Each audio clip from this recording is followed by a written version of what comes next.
Yuk, bayu kayak yuk pe.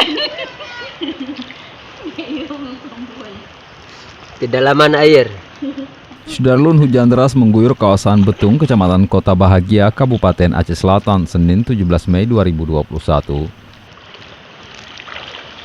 Akibat guyuran hujan tersebut, 60 rumah warga terendam banjir dengan ketinggian hampir 3 meter.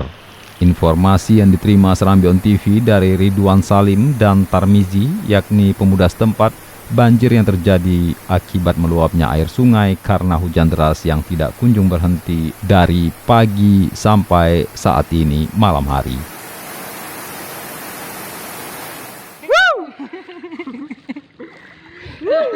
Banjir mengakibatkan peralatan rumah tangga, binatang ternak, dan kendaraan milik warga ikut terendam sehingga kerugian diperkirakan mencapai puluhan juta rupiah.